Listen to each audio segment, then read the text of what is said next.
buat penyebaran kepada semua guru. Okey. Sudah bertambah bilangan kita, Puan Moderator. Okey, nampaknya sudah bertambah dah. Jadi sekarang Alright. dah 20. Okey, serahkan kepada Puan Moderator. Okey. Saya tengah terus paparan Alright. skrin. Ya.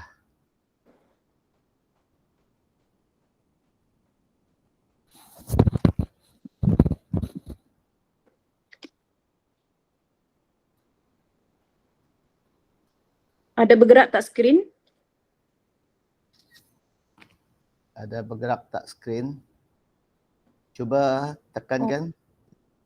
Masih. Cuba tekan next slide. Ya, saya sudah tekan next slide tapi tak bergerak kan? Di sini pun tidak bergerak. Okey, Okey, saya ya. keluar balik daripada ni Ya. paparan.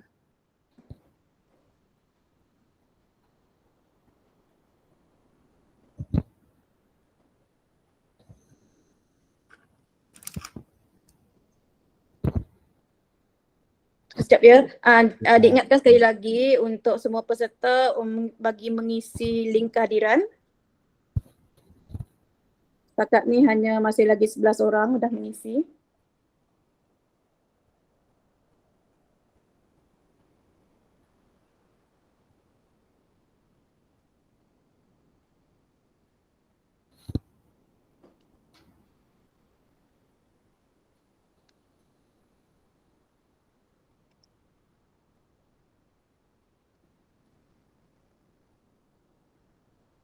Okey. Nampaknya Assalamualaikum dan selamat petang. Diharapkan semua peserta masih bersemangat dan juga segar-bugar pada petang ini. Okay, kita tanpa membuang masa lagi, kita jemput sekali lagi Encik Samin untuk menyampaikan berkenaan coaching dan mentoring. Dipersilakan. Alright, okay. Terima kasih Puan Khadijah selaku moderator kita.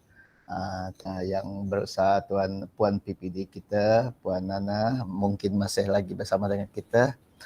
Tuan-tuan guru besar, penolong-penolong kanan, rakan-rakan guru yang saya hormati pada petang ini. So semua okey, semua sudah makan, sudah kenyang? Alright, okey, jadi topik kita yang terakhir dalam modul 1 ini, bimbingan dan pementoran, adalah coaching and mentoring ya. Alright, so dalam konteks TS25, perkara ini ataupun topik ini, coaching mentoring wajib kita laksanakan kerana untuk kita membantu rakan-rakan guru kita yang mungkin memerlukan pemahaman yang lebih ataupun pengetahuan yang lebih.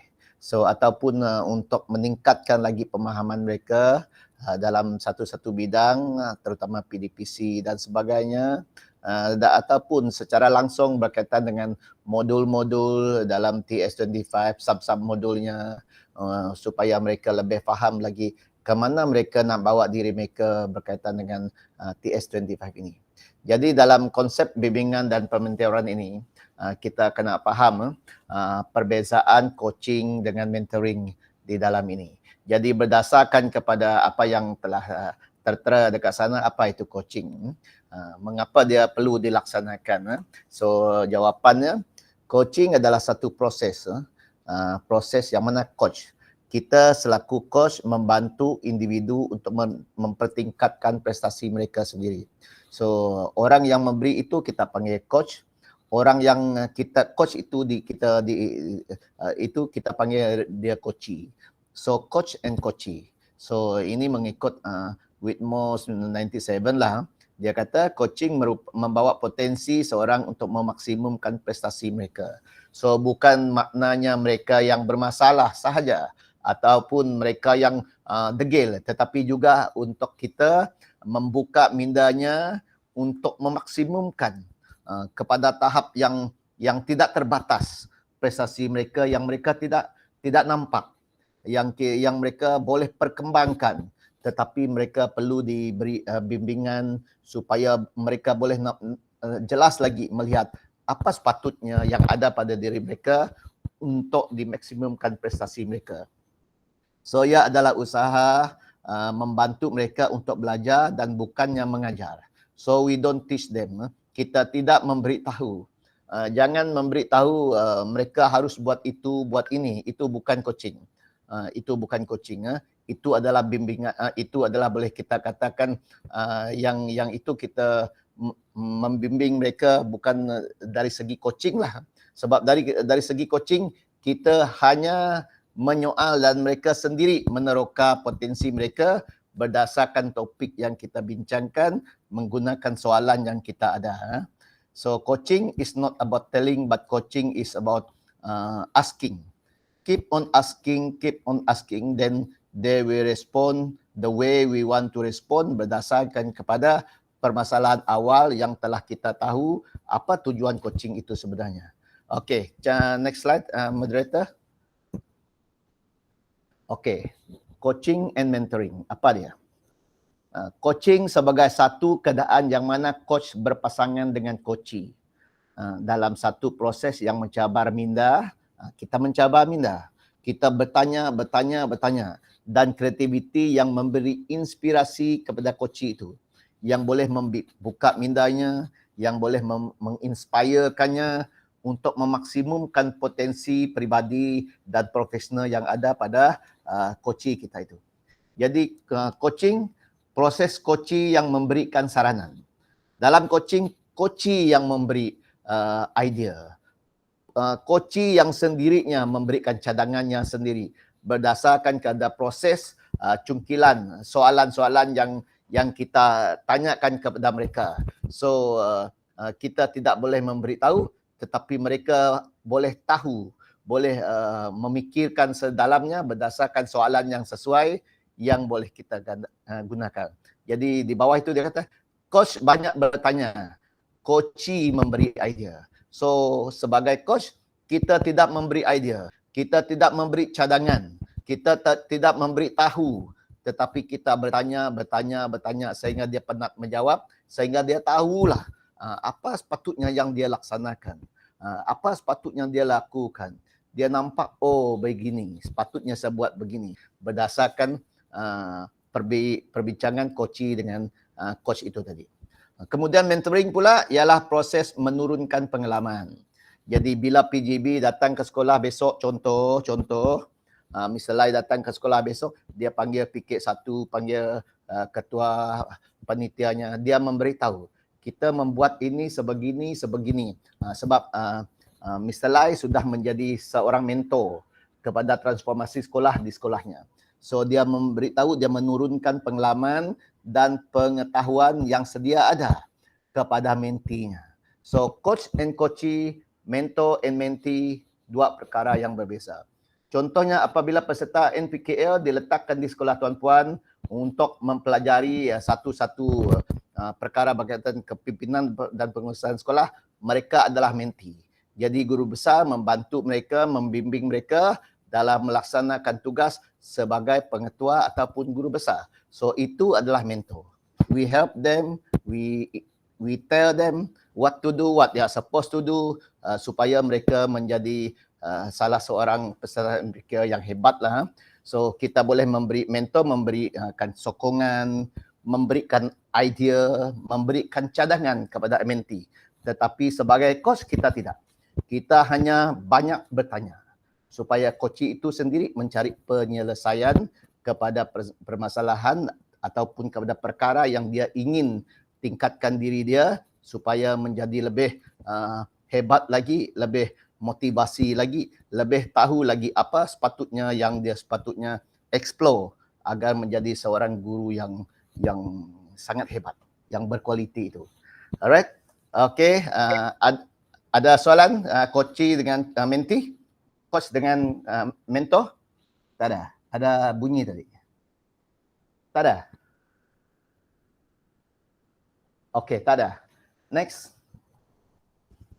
Okey. Jadi kita di IIB kita menggunakan prinsip inilah, prinsip TO. Apa maksud TO? Prinsip asas coaching and mentoring. So kita menggunakan TO ini berdasarkan trust. Berdasarkan minda yang terbuka, fikiran yang terbuka, O itu. T itu trust, berdasarkan R itu repo dan explore. Apa dimaksudkan dengan TOR ini adalah bila kita membuat coaching, dia adalah berdasarkan kepada kepercayaan. Kepercayaan maknanya kita bina situasi saling percaya. Kita percaya pada coach dan coach percaya pada kita. Maknanya kita ambil itu sebagai satu rahsia yang coach tidak boleh memberitahu masalah coach kepada orang lain. Ini take note rakan-rakan. Jangan beritahu, oh saya pagi tadi coach cikgu Mr. Lai, oh Mr. Lai begini. Bila Mr. Lai tahu, dia tidak akan mahu lagi untuk di coach sebab rahsia itu sudah terbongkar. Coaching itu hanya diketahui oleh coach dan coachee saja. Upon trust, kepercayaan yang saling ada di antara kedua-dua mereka. So you must build a trust. Tanpa trust mungkin sukar. That is why dalam coaching yang pertama dengan orang yang tidak kita kenali, contohnya saya dipanggil ke JPN contoh, buat coaching kepada salah seorang pegawai di JPN tanpa saya tahu dia. So kita penting di situlah kita membina repo dulu. Membina repo, dia memperkenalkan diri dia, saya pun memperkenalkan diri kita. So bila repo sudah terjalin, hubungan profesional sudah terjalin, hubungan profesional bukan hubungan yang lain yang macam-macam, hubungan profesional sudah terjalin, maka wujudnya saling percaya mempercayai. Bila kepercayaan itu wujud, the trust happen between the coach and the coachee, maka coachee akan meluahkan permasalahannya. Coachee akan memberitahu segalanya dengan hati yang terbuka, open mind, berfikiran terbuka.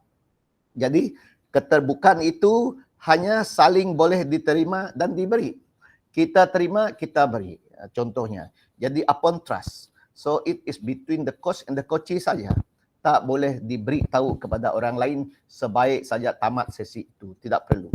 Sebab yang kita coach adalah coachee itu saja. Bukannya orang B, orang C dan seumpamanya. Okey, nombor 3, dia punya prinsip adalah membina repo. Repo, hubungan. So, bila kita membina hubungan, kita adalah saling hormat. Kita percaya kepada coachee kita. Kita hormat kepada coachee dia. Sebab itu kita tidak boleh mendedahkan rahsia. Kita tidak boleh mendedahkan dia punya permasalahan. Kita tidak boleh mendedahkan pribadinya, kisah pribadinya, kisah ataupun perlakuan tindakannya dalam organisasi. Tidak boleh beritahu kepada orang lain. Sebab bila kita beritahu permasalahannya, maka bila dia tahu yang orang lain sudah tahu, dia akan rasa sangat malu. Dia akan rasa sangat kecil hati. Dia akan ada rasa marah kepada coach sebab coach tidak dapat menyimpan rahsia. So coach perlu menyimpan rahsia itu, yang tahu ada coach sahaja. Nombor E terakhir, TOR itu explore. Explore adalah penerokaan. Bermakna di sini kita bersedia untuk meneroka kelemahan. Kita membimbing dia untuk bagaimana dia meneroka kelemahannya. Apa kekuatan dan idea untuk mengatasi isu yang dibincangkan bersama. Jadi itu terpulang kepada coach, bagaimanakah coach yang mahir itu mampu menggunakan soalan-soalan yang betul-betul tepat agar kita mampu mencungkil soalan yang baik supaya coachee mampu menyelesaikan masalahnya. Sebab coach dengan coachee ini yang menyelesaikan masalah coachee adalah coachee itu sendiri. Bagaimana dia selesai dengan kehebatan coach yang menggunakan soalan-soalan yang berketepatan supaya dia membuka minda coachee itu. So this is very important. Bila coachee itu berjaya, kerana coach itu mampu untuk membawa dia menyelami keadaan sebenarnya sehingga dia menceritakan yang sebenarnya. That is why kadang-kala coach dengan coachee itu di hadapan itu, coachee itu menangis. Bila coachee menangis, coach kena beri dia masa. Bila dia terus menangis, coach boleh menamatkan saja sesi itu sebab mungkin coachee itu terlalu beremosi dan kita boleh tamatkan sesi itu dan kita beri ruang kepada hari yang lain. Jika dia sudah bersedia, kita buat semula sesi berkenaan. So kita tidak boleh memaksa, dan kita mesti coach mesti seorang pendengar yang baik. Dia mendengar saja coach mencerita. Jangan apabila coach sedang menceritakan, coach pun mencelah, tak boleh. Biar dia bercerita sehingga habis. Kadang-kala bila dia habis, dia nak fikirkan cerita yang lain lagi yang dia nak ceritakan, coach tidak sabar. Kerana coach itu bukan pendengar yang baik. Coach terus tanya soalan lain. Itu tak boleh.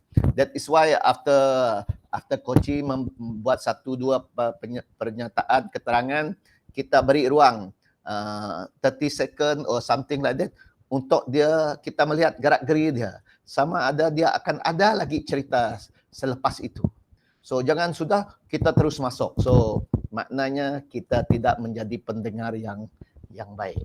Kita mesti pendengar yang efisien. Alright, next slide. Ada soalan? Jika tidak ada, we go to the next slide.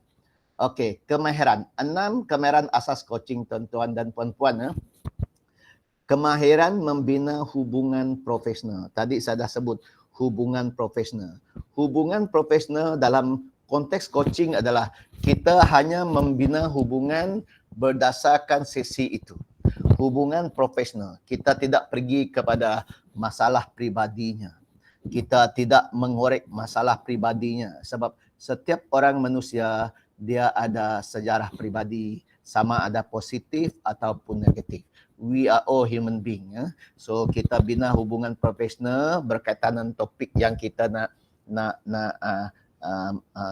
bincangkan. Kalau dalam konteks TS ini, hubungan profesional kita dalam konteks berkaitan dengan pendidikan lah, TS 25. Nombor 2, kemahiran mendengar. Tadi saya dah sebut. We must be very, very patient.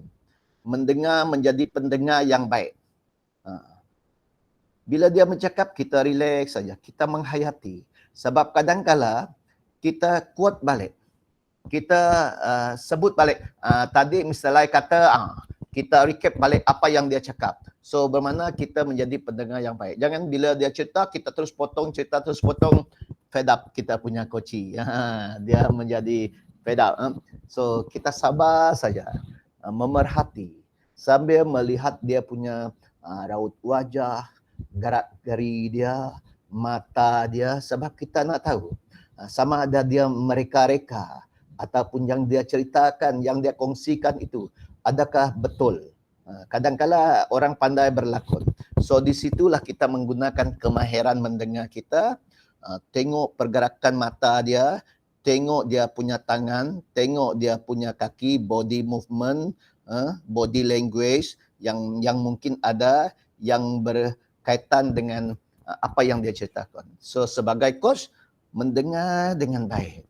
Tengok mata dia. Kalau tuan-puan nak membuat catatan, minta kebenaran. Okey Mr. Lai, sesi kita sedang akan berlangsung sebentar lagi.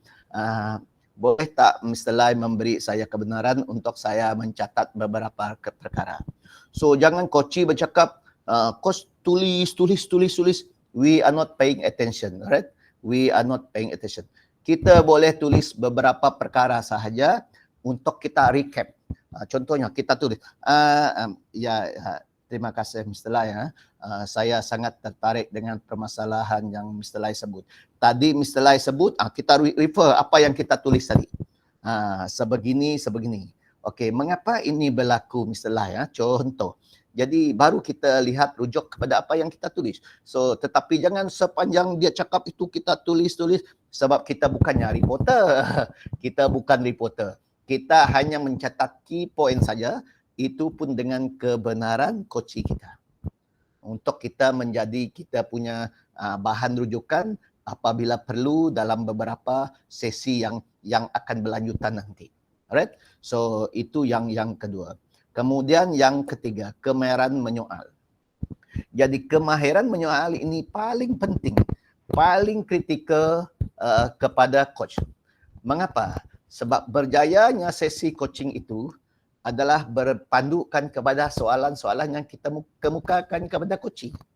If we fail to use a proper question, a correct question, maknanya koci pun menjawab perkara yang lain dan tidak sesuai untuk kita mencapai objektif koci itu sendiri. So that is why kemahiran mendengar itu sangat penting supaya kita what's next? Apa lagi yang harus saya tanya daripada perkongsian itu tadi? Tadi Mr. Lai sudah sebut begini. Apa soalannya harus saya tanya balik? So kita kena fikirkan. That is why we must listen, effective listener, supaya soalan kita seterusnya menjurus kepada kita mengorek, kita menggali, mendalami soalan yang berikutnya supaya kita mampu membantu koci itu untuk menyedari dan untuk melihat bahawa dia sudah, oh ini yang sepatutnya saya buat. So kemahiran mendengar, kemahiran menyoal, dua-duanya sangat penting. Kemudian kemahiran pemerhatian, itu yang saya sebut tadi. Kita memerhatikan raut wajah koci kita. Kita memerhatikan pergerakan matanya. Kalau matanya kelip, mungkin dia tidak selesa. Kalau mata dia jeling ke kiri, jeling ke kanan, mungkin dia tidak selesa. Contoh. Okay. Jadi pergerakan mata, pergerakan tangan koci kita, pergerakan kakinya, sekejap kaki dia terlintang, sekejap kaki ke depan, sekejap kaki dia kangkang dan sebagainya. Kita rasa adakah dia selesa atau tidak? So sebab itulah jarak coach dengan koci mesti jarak yang sesuai. Jangan terlalu rapat, jangan terlalu jauh. Macam orang bertemu duga jugalah. Supaya dia mempunyai ruang di depan itu, supaya dia rasa selesa, agar dia mampu untuk memberi fokus kepada sesi yang kita akan adakan itu. Okey, so itu kemahiran pemerhatian sangat penting. Okey, kemahiran memberi maklum balas. Okey. Bila kita memberi maklum balas adalah berdasarkan kepada soalan koci.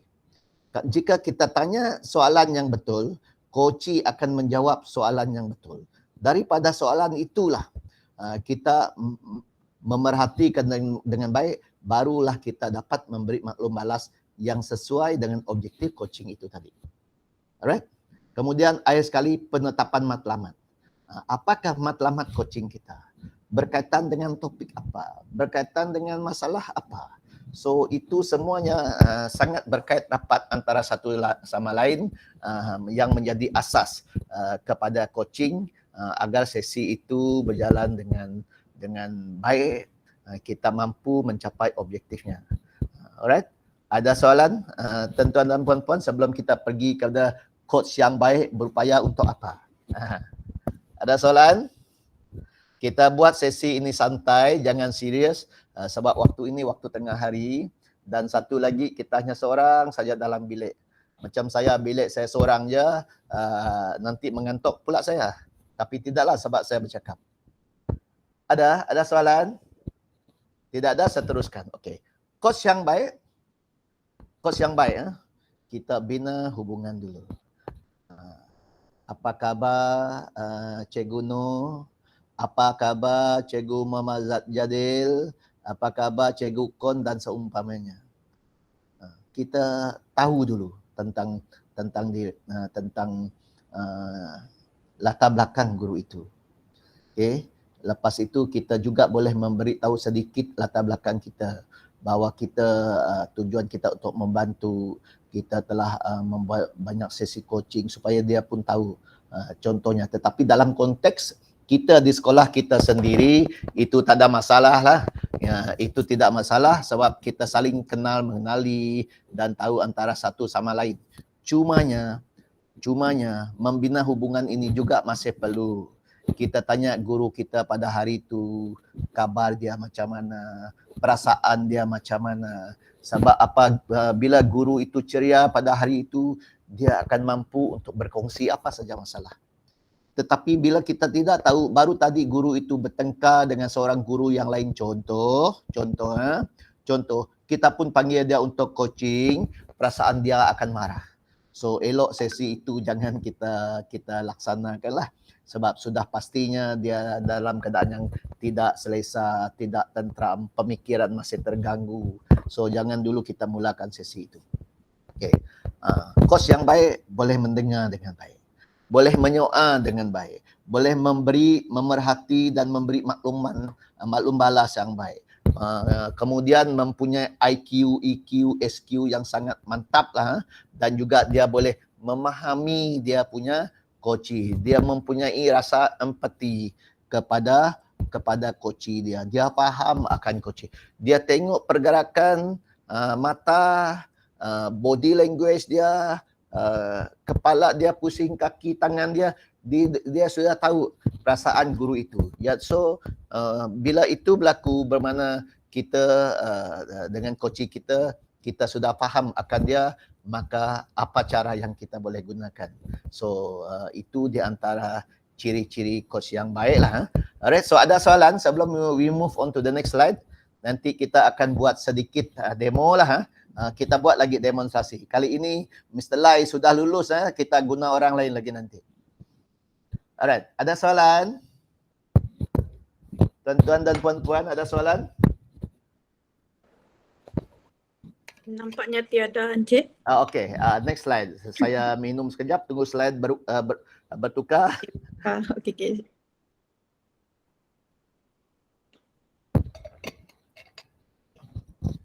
Okey. Baik. Proses coaching, langkah-langkah melaksanakan coaching dan mentoring. Okey, di sini ada 9 langkah. So boleh kita ambil. Always take note that sesi coaching ini bukan saja kita boleh laksanakan kepada guru kita, kepada community kita pun boleh, kepada anak-anak kita pun boleh, supaya anak kita tahu potensi dia, apa yang dia nak jadi, apa dia nak jadi apabila dia sudah besar dan seumpamanya. Anak saudara kita. So bukan saja dalam konteks sekolah. Gunakan kemahiran ini apabila kita berhadapan juga dengan komuniti di luar sana. Alright, yang pertama, membina kepercayaan. Saling percaya, sudah saya huraikan tadi. Nombor 2, temu bual, konteks perbincangan awal dan dengan coach. Okey. Bermakna dia ada perbincangan dengan coach agar kita tahu apakah topik perkara yang akan kita bincangkan sebelum kita melaksanakan coaching yang sebenarnya. Nombor 3, pemerhatian, dapatan maklumat. Bermakna kita buatkan, ambil data-data guru itu jika kita tahu. Yang keempat, sesi coaching secara aktif. Kita laksanakan sesi itu, kita mendengarnya, kita menyoalnya, kita memberi maklum balas. Bukan kita memberi apa yang dia harus buat, tetapi maklum balas, kita recap apa yang telah dia sebut tadi dan memberi maklum balas. Akhirnya coach itu setuju ataupun tidak setuju, dia boleh melaksanakannya berdasarkan keputusan dia sendiri. Sebab apabila coach memberitahu coach bahawa coach mesti buat begini, bila coach buat mengikut arahan coach, bila dia salah, coach itu adalah puncanya. So that is why a coach must not tell the coach what to do. Because if the coach do what the coach told them, what the coach is telling them, maknanya bila benda itu salah, coach can be blamed. Coach boleh dipersalahkan kena memberitahu coach buat begini. Dan bila coach itu buat begini, dia tidak mencapai, dia gagal mencapai objektif. Jadi tanggungjawab itu adalah coach. Kerana coach sudah memberi arahan. Sudah memberi tahu apa yang harus dia buat. So itu resikonya. A coach asks, but a coach do not tell. Only a mentor tell. So kita sudah jadi mentor, kita beri tahu, kita membimbing. But a coach hanya keep on asking. Okay. Yang kelima, tindakan sunnah pelaksanaan idea baru hasil daripada sesi coaching itu. So siapa yang mendapat cetusan idea baru itu? Coach itu sendiri. Sesudah ditanya oleh coach yang baik, dia refleksi, buat recap tadi apa yang telah diceritakan, dan itu telah membuka minda coach, dan akhirnya coach mendapat satu idea. Coach dapat satu penyelesaian. Coach akan hanya membimbing coach itu bagaimana nak melaksanakan secara, tetapi coach itu akan menentukan. Coach hanya membuka jalan, but at the end of the day, the coach will know how to do, what to do. Alright? Nombor 6, pemerhatian mengumpul semula maklumat. Okay. Kekuatan, kemelahan, kebolehan laksanaan idea baru itu. So di sinilah coach itu tadi melihat balik kepada catatan itu. Dia lihat catatan itu, maklumat yang penting yang dia tulis tadi.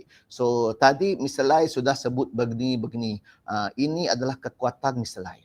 Mungkin. So bila kita menggunakan kekuatan itu dan kita juga mengenal pasti kelemahan dia, bermakna kita sudah ada beberapa soalan yang kita harus kemukakan untuk dia sendiri menyedari bolehkah tidak dilaksanakan. Bila dia akan melaksanakannya. So itu nanti kita pergi kepada jenis-jenis soalan based on model grow. Right? Okay, maklum balas koci memberi maklum balas yang sesuai dengan kehendaknya, yang sesuai dengan objektif coaching pada hari itu.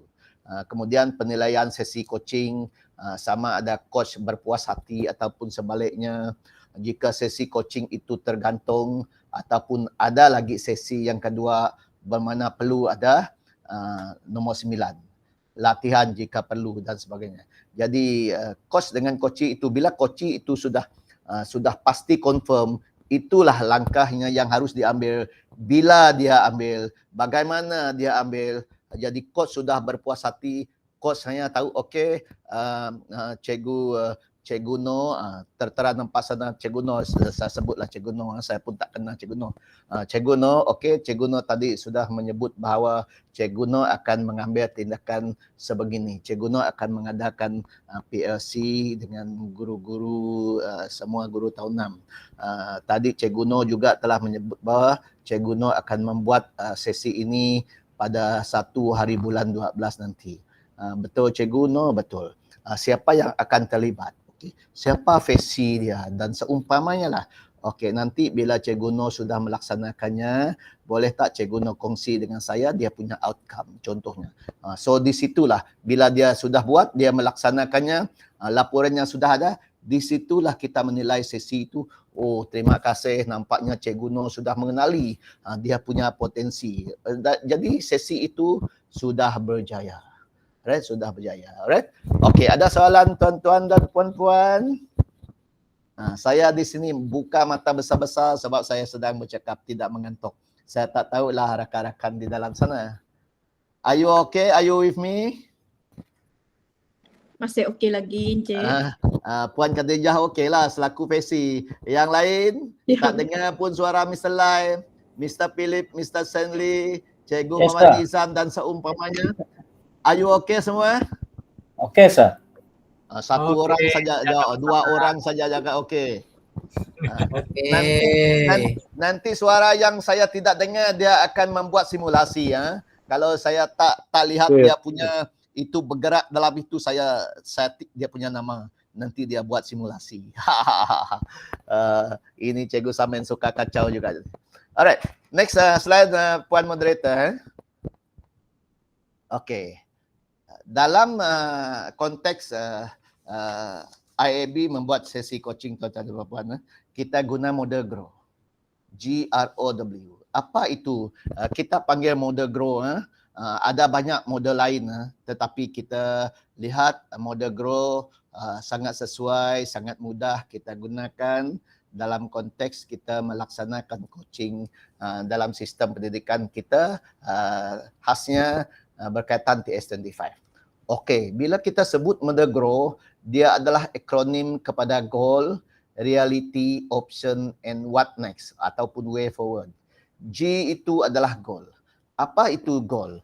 Goal itu merujuk kepada bagaimana kita nak kenal pasti dan menetapkan matlamat. Apa goal? Apa tujuan kita? Apa tujuan sebenar kita nak coaching itu? Apa matlamat yang ingin kita capai? So itu kehendak. So okeylah, contoh Cikgu Philip, okey, daripada sesi coaching ini apa hasrat sebenar Cikgu Philip? Itu soalan berkaitan dengan goal. Nanti ada contoh-contoh soalan. Contoh soalan itu nanti tuan-puan ingat. Nanti kita buat simulasi, gunakanlah contoh-contoh soalan goal. Apa jenis soalannya? Reality apa contoh soalan? Option apa contoh soalan? Way forward apa contoh soalan? Jadi soalan-soalan ini kita gunakan untuk kita meneroka potensi coach kita supaya dia sendiri tahu apa tindakan yang seharusnya dia ambil. Okey, nombor 2, apa yang ingin dicapai dan jangka masa untuk mencapainya. Itu goal. Apa tujuan yang dia nak capai? Apa sebenarnya yang coach kita mau capai itu? Dan bila dia akan capai? Okey, tujuannya apa dan jangka masa dalam berapa minggu. Sebab itu tadi bila saya guna contoh Puan Noh tadi kah? Saya kata okey, Puan Noh kata akan buat bengkel, kemudian akan laksanakan pada 1 hari bulan 12. Itu jangka masa lah itu daripada hari coaching kita ini. Okey, matlamat ini dipersetujui bersama antara coach dan coachee. Matlamatnya kita agree. Inilah outcome yang kita nak capai daripada sesi itu. Okay, itu goal G. R pula grow, R reality. Reality merujuk kepada kena pasti situasi semasa dan sebenar yang dihadapi berkaitan dengan isu yang dibincangkan.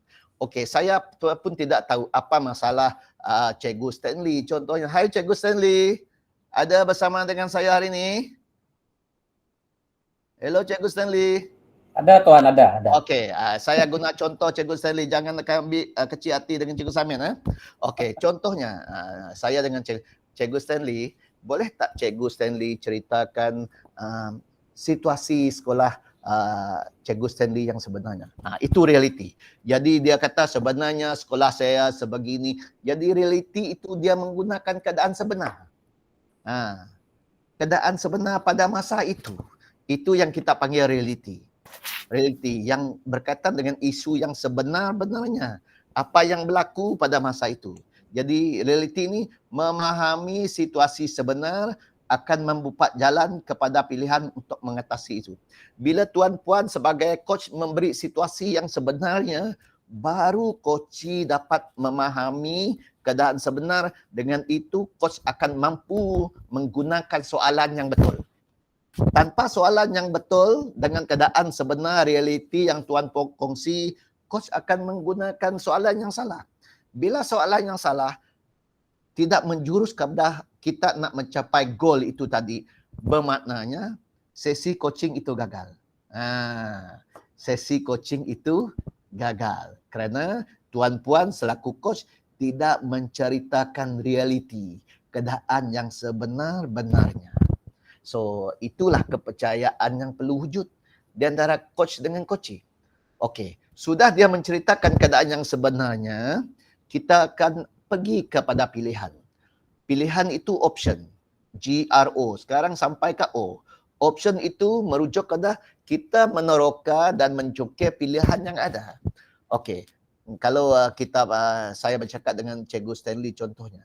Okey, Cikgu Stanley, tadi Cikgu Stanley mengatakan beberapa orang guru di sekolah Cikgu Stanley tidak mencapai dalam pencerapan. Below, markah dia rendah. Okey, apakah perkara-perkara yang boleh Cikgu Stanley lakukan untuk membantu guru-guru kita itu? Okey, Cikgu Stanley, okey, saya akan membuat bimbingan secara individu kepada guru-guru ini. Jadi saya pun bertanya, okey Cikgu Stanley, selain daripada Cikgu Stanley membuat bimbingan secara individu, ada tak pilihan lain yang Cikgu Stanley nak laksanakan? Tengok, jadi bila kita menggunakan soalan option itu, dia ada pilihan A, dia ada pilihan B, dia ada pilihan C.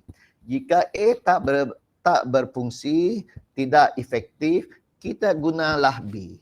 B tak efektif, kita gunalah C. So itu option yang ada.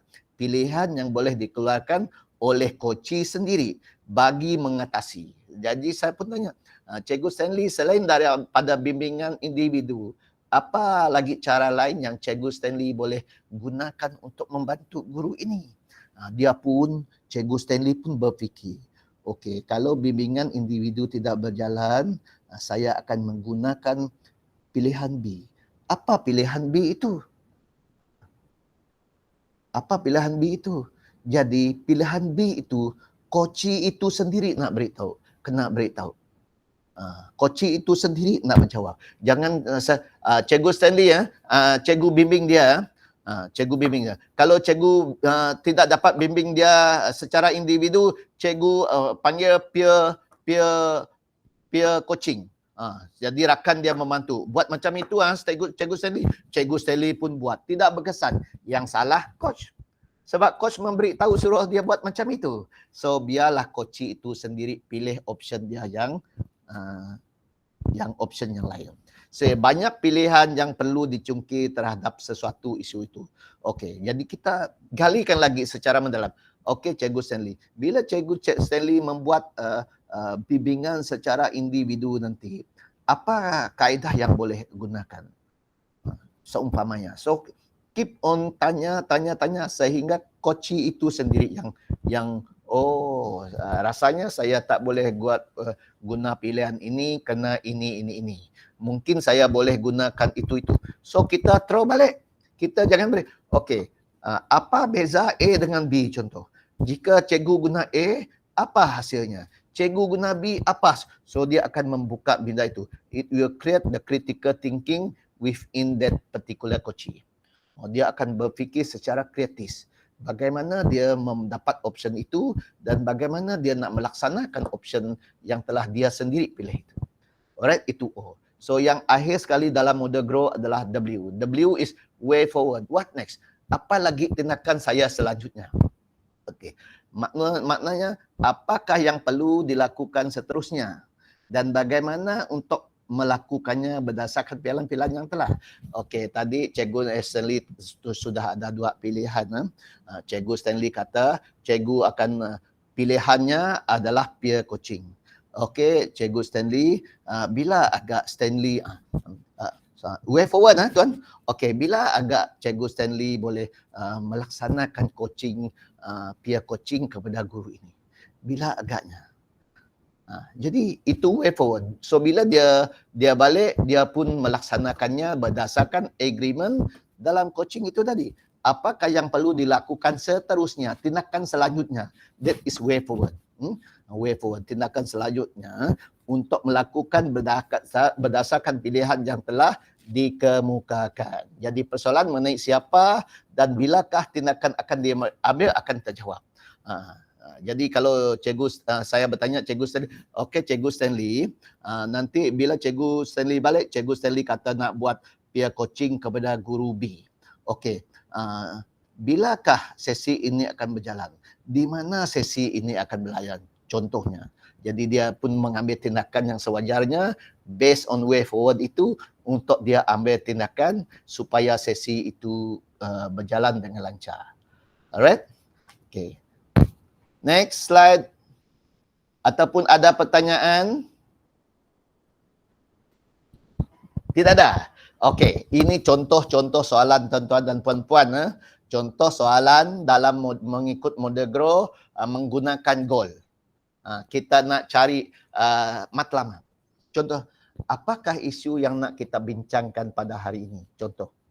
Jadi kita panggil contoh berkaitan dengan model 1. Model 1. Model 1 ada 1.1 hingga 1.6 inilah. So kita bertanya kepada guru itu contoh. Jadi dia kata mungkin saya perlu lebih memahami lagi tentang model 1.3 contoh ataupun 1.5 contoh, iaitu berkaitan dengan pemegang taruh.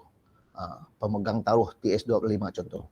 Ataupun apakah matlamat yang anda sasarkan untuk dicapai bagi sesi itu? Bagi isu itu contoh. Ataupun apakah yang anda ingin capai dalam jangka masa pendek ataupun jangka panjang berkaitan dengan isu di atas. Bermakna dia berkaitan dengan isu itu, dia ada beri tempoh masa. Berapa lama dia perlu berusaha untuk dia mencapaikan matlamat itu. Contoh lagi, mengapa anda mahu mencapai matlamat itu? Mengapa? Supaya dia mampu untuk mentransformasikan sekolah. Dia mampu memberi bimbingan yang rapi, yang kuat, yang baik kepada rakan-rakan gurunya. Contoh. Jadi ini di antara contoh goal. Jadi bila kita lihat soalan ini, goal ini dia apakah, mengapa? Tanya. Jadi coach sendiri yang menjawab. Alright? Okey, ada soalan? Ada soalan? Tidak ada? Okey, tidak ada. Go to the next one. Contoh soalan goal. Sekarang contoh soalan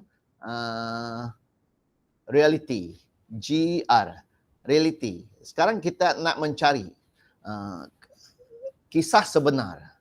Kisah sebenar iaitu realiti semasa berkaitan dengan isu yang kita nak selesaikan berkaitan dengan koci kita. Jadi dalam realiti kita boleh tanya, apakah situasi benar yang sebenar yang berlaku berkaitan dengan isu yang kita bincangkan ini. So dia akan menceritakan apa sebenarnya yang berlaku. Realitinya apa? Realitinya apa? So dia tak boleh bohong. Bila coaching kita bohong, pasti kita tidak mencapai objektif coaching kita. Goal kita tadi tidak tercapai sebab dia tidak memberitahu isu yang sebenarnya.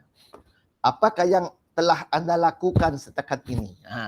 Apa yang telah dia buat dan sebagainya. Apakah yang mempengaruhi anda mengambil tindakan tersebut? Ada tak orang lain mempengaruhi, rakan-rakan gurunya kah, anak-anak muridnya kah, istrinya kah yang melarang dia membuat kerja sekolah bawa ke rumah contohnya. Itu keadaan realitinya yang apabila dia bawa balik kerja ke rumah, kerja sekolah, isteri dia kata when you are at home, you are at home. Don't do your schoolwork. Jadi kerja dia tidak dapat habis sebab di sekolah dia mengajar juga. So itu contoh. Sangat dekat contoh itu dengan kita kan? Alright? Okay. Apakah kesan yang terhasil daripada tindakan yang telah anda ambil itu? Tindakan yang telah dia ambil itu, apa kesannya? So dia akan menceritakanlah realitinya, keadaan sebenarnya. Dia akan menceritakan dengan penuh emosi. Bila kita lihat raut wajah dia, matanya, pergerakan tangannya, kita tahu dia menceritakan keadaan sebenar. Kita tahu bila kita bercakap dengan kawan kita, bila pergerakan mata, tangan, body language-nya lain, kita tahu dia dari apa yang saya lihat tadi, dia macam cerita yang lain saja. So you can read between the line. Tuan-puan tahu. So itu yang pentingnya. Sama ada cerita yang betul ataupun dia reka-reka ataupun dia bohong. Okey. Apakah yang menghalang anda untuk meneruskan tindakan yang telah anda ambil itu?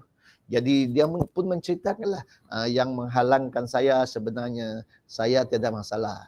Cuma apabila saya nak laksanakan penolong kanan satu saya asyik suruh saya buat ini membuatkan kerjanya. So ini realitinya yang menyebabkan saya tidak dapat memfokus kepada apa yang harus saya laksanakan.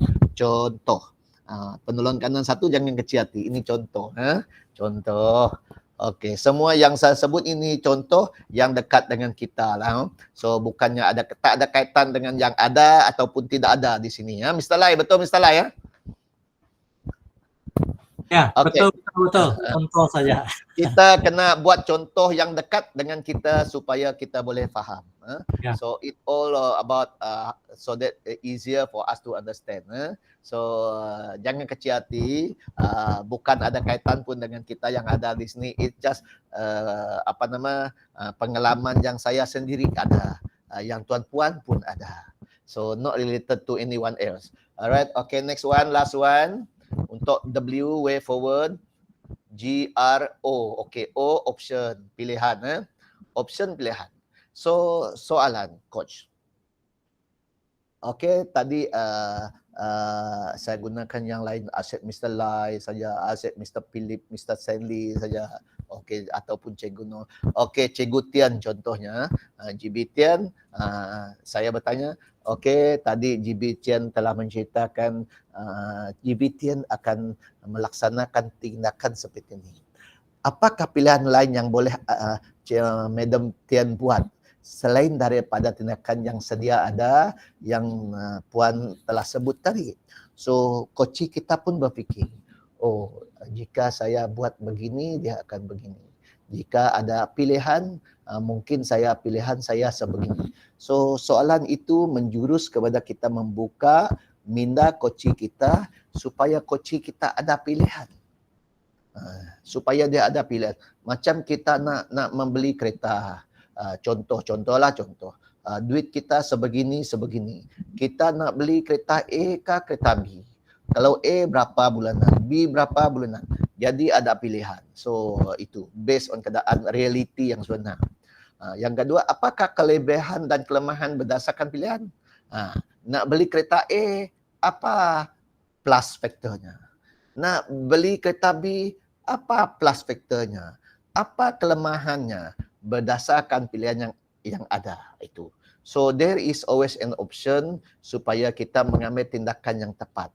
The strength, the weaknesses, untuk setiap pilihan itu, agar pilihan yang kita ambil itu adalah pilihan yang boleh kita katakan hampir tepat, kalau tidak tepat 100%. Alright? Yang ketiga, apakah pilihan yang anda rasakan paling sesuai? Jadi semua soalan ini, bila kita, coach, jangan tanya ini satu persatu. Ini contoh soalan saja. Tuan-puan boleh guna reka soalan sendiri berdasarkan apa yang diceritakan oleh coach. Tetapi jika kita sudah set soalan sebegini, tak boleh tuan-puan. Jangan salin soalan ini untuk kita buat coaching. Salah. Soalan kita seterusnya adalah berdasarkan apa yang coach cerita. Bagaimana coach membaca penceritaan coach itu, tanyalah soalan yang sesuai. Jadi soalannya tidak semestinya soalan A, soalan O, soalan W, tidak. Dia boleh di mana-mana. Ikut penceritaan coach itu. Tetapi at the end of the day, dia meliputi grow itulah. Ada goalnya, ada realitinya, ada pilihannya, dan akhirnya, of course, W itu akhirnya lah, way forwardnya. Daripada status quo kepada apa hasrat yang hendak dia capai. Okey, Cikgu Stanley, mungkin ada apa-apa mau ditanya, dikongsi? Setakat ini belum ada, Tuan. Okey, cantik. Suara jelas, Cikgu Stanley ya? Sangat jelas, Tuan. Sangat jelas. Okey, bagus. So kita teruskan. Moderator, next slide. W. Okey, W adalah what next ataupun way forward kita. Apa tindakan lanjut yang harus kita ambil daripada sesi itu. Jadi kita, okey, Cikgu Rozandi contoh, bagaimana anda boleh melaksanakan pilihan yang telah anda kenal pasti itu tadi. Okey, untuk pilihan A, mungkin saya akan membuat begini. Untuk pilihan B, jika saya perlu buat pilihan B, mungkin saya buat begini. Jadi dia membuka minda coach kita. Apa yang harus dia buat? Bagaimana dia boleh laksanakan? Adakah dia memerlukan orang lain seumpamanya? Itu satu soalan. Soalan yang satu, bagaimana anda dapat pastikan anda boleh melakukannya? Okey, saya yakin saya boleh melakukannya dengan tim-tim yang ada, tim-tim saya yang sangat hebat itu. Kami akan duduk berbincang, mengatur strategi bagaimana kita nak ambil tindakan. Dan daripada itu kita akan tetapkan bila kita akan ambil tindakan itu. Jadi dia sudah tetapkan, tindakan sudah ada, bila dia akan buat. A matter of next session, dia melaporkan hasil tindakan itu. Selepas tarikh yang dia sebut tadi, dia melapor balik berkesan ataupun tidak berkesan. Okay. Nombor 3, bilakah anda akan memulakan tindakan? Juga dia kena tahu. Way forward ini kita nak tahu bila dia nak buat. Apa dia nak buat, bila dia nak buat, siapa akan terlibat. bilakah anda akan memulakan tindakan tersebut dan bila jangkaannya boleh diselesaikan. Bila kita memberi tahu bila dia akan buat, dia akan tahu dia pasti buat. Saya sudah memberi tahu coach tadi, saya mesti buatkannya 1 hari bulan Disember. Coach juga bertanya, berapa lamakah masa yang akan saya perlukan untuk melaksanakan soalan-soalan itu, tuan-tuan dan puan-puan, untuk memastikan coaching kita buat pada tarikh dan masa durasi yang telah dia tetapkan. Sebab kita guide dia. Kita jangan, okey saya nak awak buat pada Sabtu depan. Tak boleh. Sebab mungkin Sabtu depan, coaching kita pergi servis kereta. Mungkin Sabtu depan, coaching kita nak berjumpa dengan ibu-ibu mentuanya. Betul contoh. So dia sendiri menetapkan bila dan dengan siapa jika perlu dia akan melaksanakan. Okey. Ataupun dia tambah, siapa yang anda rasakan boleh dipertanggungjawabkan untuk melaksanakan pilihan anda itu. Dalam konteks sekolah, dalam konteks TS25, siapa yang anda rasakan perlu dipertanggungjawabkan. Okey, saya selaku penolong kanan, mungkin saya akan melibatkan ketua-ketua panitia untuk melaksanakan PLC ini. Dan kami akan berbincang bila kita akan laksanakan, tetapi saya jangka kita akan mula buat 5 hari bulan Disember contoh. So dia sudah tahu siapa yang dia libatkan, bila dia akan buat. Semua itu akan memastikan dia membuka minat. Sebab sekarang ini tadi kan masalah dia tidak tahu nak buat apa. Siapa nak bantu dia, bila dia nak buat, bagaimana dia nak buat. Jadi dengan sesi-sesi sebegini, dia akan membuka minda guru itu supaya lebih fokus kepada apa masalah yang dia nak selesaikan itu. Akhir sekali, apakah yang boleh menghalang pilihan tindakan anda itu? Okey, jadi ini kita memberi option balik. Kita balik soalan ini kepada option. Apakah yang boleh menghalang? Jadi pun dia pun kena pasti. Okey, apabila saya mahu membuat B dalam fikiran dia, jika saya buat B, ini penghalang dia. Jika saya buat hari Sabtu, ramai guru yang balik dan kampung dia jauh-jauh. Contohnya. Jadi tindakannya apa? Jadi dia bercadang nak buat pada hari persekolahan, sesi petang selepas sesi pengajaran pembelajaran tamat. Contoh.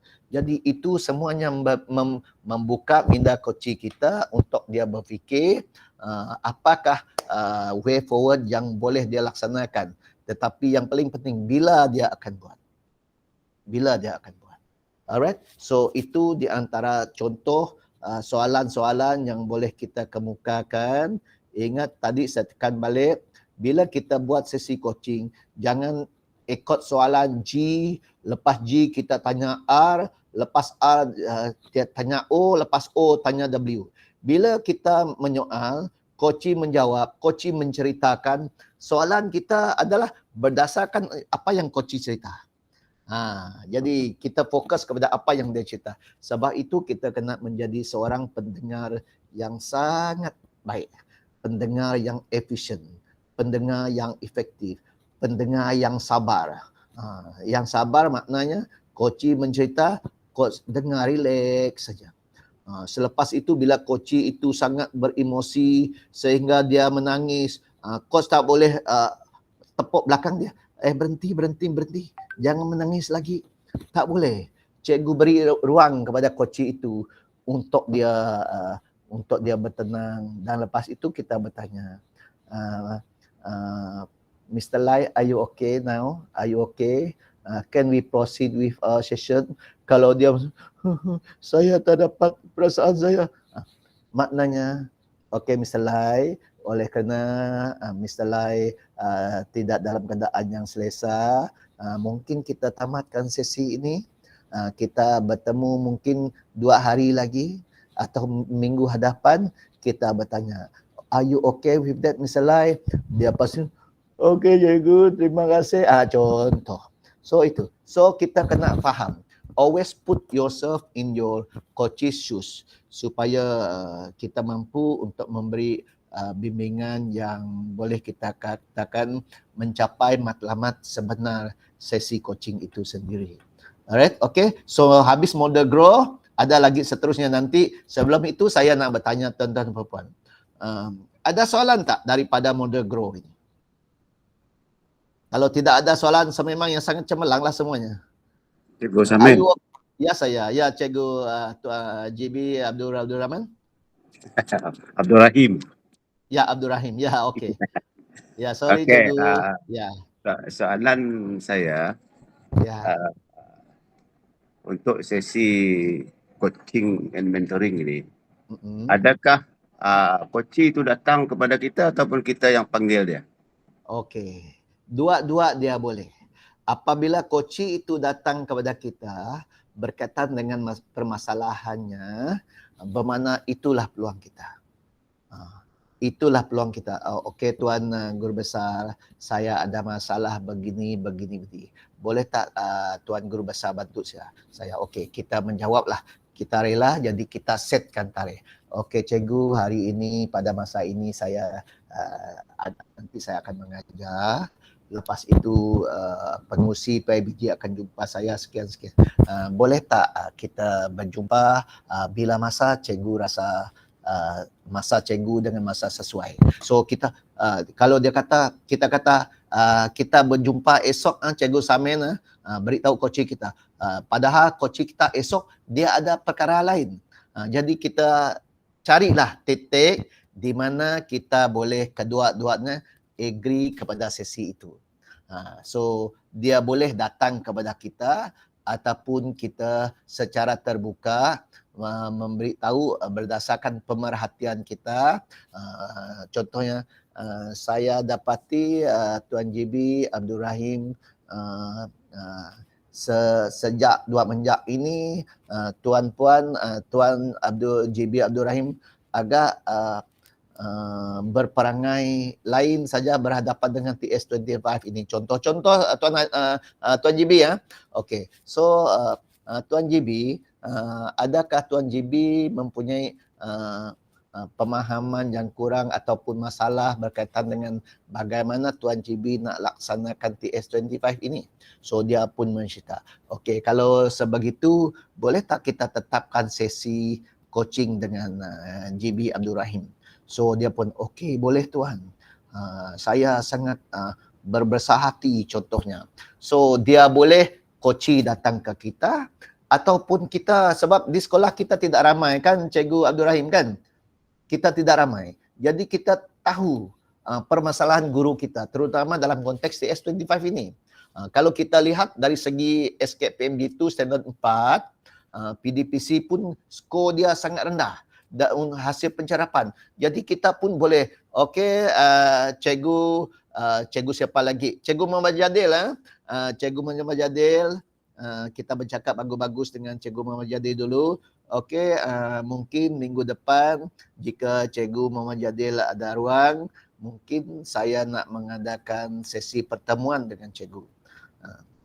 Kalau dia kata tentang apa cikgu, berkaitan dengan hasil pencerapan TS25 yang mungkin saya nampak begini.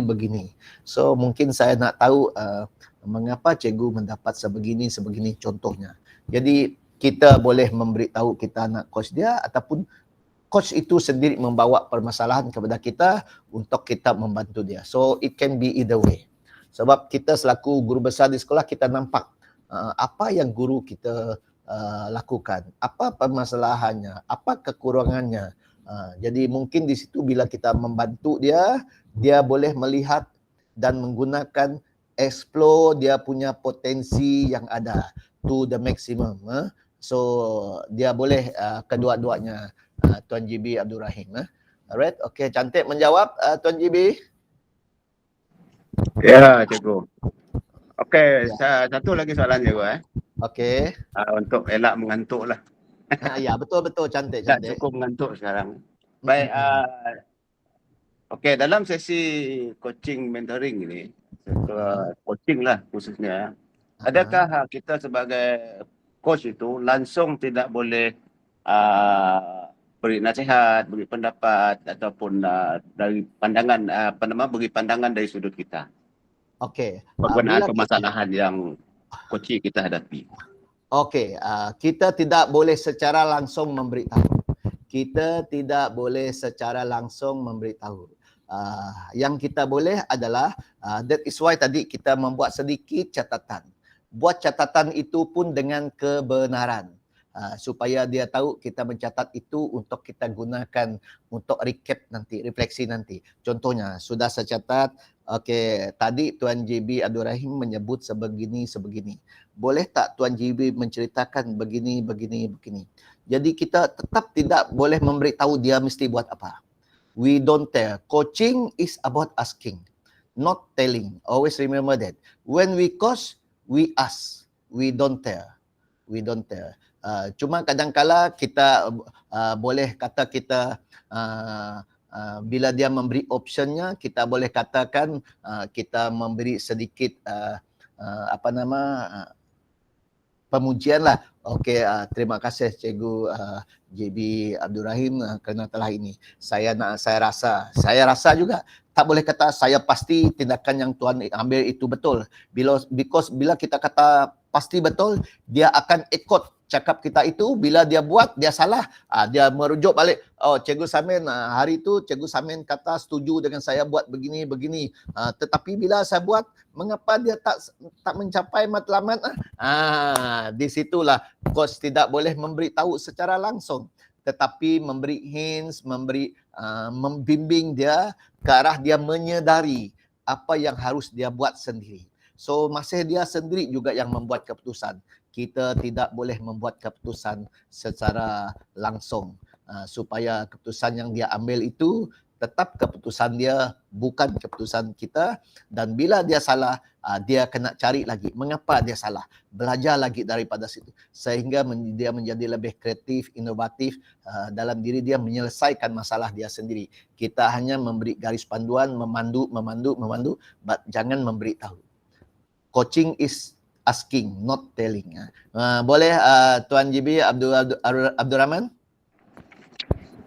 Okey, boleh Tuan. Alright. Okay, ada very lagi good. Tuan? Boleh Ya, soalan lagi Tuan? Silakan. Okey, jadi bagi saya Ya. sekarang dia mula bagi saya dah. Okey. Ya. Jadi bila kita lihat kepada panduan-panduan untuk jadi seorang coach yang baik ni, Okey. dia memerlukan satu kemahiran yang tinggi Tuan. Betul. Jadi kita tidak melalui sesi latihan khusus untuk memahirkan diri dalam sesi coach ini. Betul. Jadi potensi untuk kita gagal dalam sesi coaching ini besar Tuan. Apa yang saya lihat, soalan-soalan yang menjadi panduan untuk setiap step itu, grow itu hanyalah merupakan satu panduan. Yes. Kita tak boleh nak jangkakan apa situasi sebenar yang berlaku apabila kita berdepan dengan seorang itu. Jadi kita ambil contohlah seperti yang dibentangkan tadi, kemahiran mendengar, kemahiran memerhati, kemudian kemahiran satu lagi kemahiran ada satu lagi kemahiran tadi lah. Jadi kita perlu mahir betul-betul dalam bidang tersebut untuk kita berhadapan dengan pelbagai situasi. Jadi saya buat perbandingan macam ni Tuan. Apabila seseorang itu ingin menjadi seorang kaunselor, seorang guru bimbingan, seorang kaunselor, dia melalui satu sesi latihan yang cukup baik Tuan untuk dia menjadi seorang kaunselor. Kaunselor yang beriktiraf. Tapi masalahnya kita tidak melalui sesi latihan yang khusus, hanya sekadar panduan-panduan ini. Jadi adakah pihak yang membuat membuat dasar ini berharap bahawa kita akan menjadi mahir melalui sesi grow melalui sesi coaching ini dari semasa ke semasa? Okey. Itu soalannya. Okey. Jadi tidak adakah satu sesi latihan khusus yang lebih menyeluruh, yang lebih inklusif, yang membolehkan kita mahir. Sebab kita nak bina kepercayaan orang bawahan ni tuan. Betul, betul, betul. Kalau dia Okey. orang rasa kita ni tak ada kemampuan untuk menyelesaikan masalah dia, buat apa dia pergi jumpa kita? Betul, betul. Jadi itu untuk pihak pejabat jugalah. Dan Ya. untuk pihak tuan, adakah satu Ya. sesi khusus ataupun Okey. sesi latihan khusus untuk kita memahirkan diri dalam bidang coach ini? Okey, Jadi bagus. coach. Okay. Okey, bagus. Nampaknya Tuan JB, Abang Abdul Rahman sangat berminat nak menjadi coach berdasarkan perkongsian itu. Betul Tuan JB? Ya tuan. Okey. Sebab apa? Sebab saya lihat staf saya dari segi kebergantungan dia kepada saya, Amat khususnya khususnya pemimpin pertengahan, MLT, ada juga SLT lah. Kebergantungan pada saya tu sangat terlalu tinggi sehingga dia Alright. tak boleh bergerak sendirian. Jadi Okey. mana kalau saya tak ada, mana dia orang tak boleh bagi keputusan, tak boleh nak buat perancangan yang baiklah untuk satu-satu Alright, okey. aktiviti lah. Ya, okey. Okey, terima kasih Tuan JB sebab itu dalam kita melaksanakan TS25 ini, kita sebelum PKP dulu kita telah mengadakan sesi memberi sijil coaching kepada banyak SIP yang akan pergi ke sekolah. So SIP ini diberikan khusus coaching and mentoring, bimbingan dan pementoran, dan mereka melaksanakan beberapa siri, beberapa latihan dan melengkap isi beberapa borang untuk dihantar untuk mereka layak diberi sijil jurulatih yang kita panggil certified coach.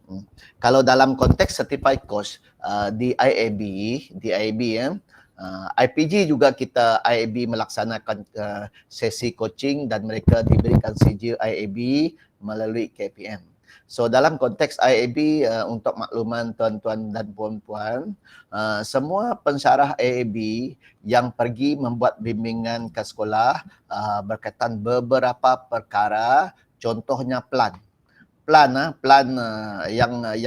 yang tahun 1 dan 2 yang melaksanakan program plan, siapa pensyarah IAB yang tidak mempunyai sijil coaching, mereka tidak boleh pergi ke sekolah untuk membimbing guru dalam pelaksanaan plan. Tetapi dalam konteks TS25, basicnya untuk guru itu layak untuk pergi ke sekolah berkongsi TS25 adalah pensyarah yang telah diberi lantikan sebagai rakan elit. Rakan educational leadership, barulah mereka boleh pergi ke sekolah. Tetapi mereka pergi ke sekolah tidak boleh melaksanakan coaching kerana mereka tidak ada CJ coach, tetapi mereka membimbing. Kita panggil dia membimbing, bukan coaching. So macam kami di IAB sini ada yang sudah sampai ke peringkat international. Contohnya Dr. Sufian, dia ada master PMPC, Professional Master Coach. Macam saya coaching, CJ coaching IRM, International Leadership Management yang dikeluarkan oleh United Kingdom. Kemudian rakan-rakannya dan saya juga ada CJ coaching peringkat IAB yang saya sebutkan tadilah. So mereka yang ada CJ ini saja boleh pergi ke sekolah untuk mengadakan sesi coaching yang berbagai-bagai.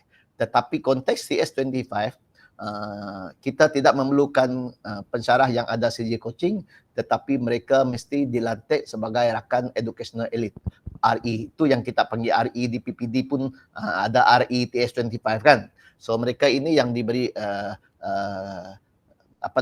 kuasa untuk pergi ke sekolah membantu melaksanakan TS25.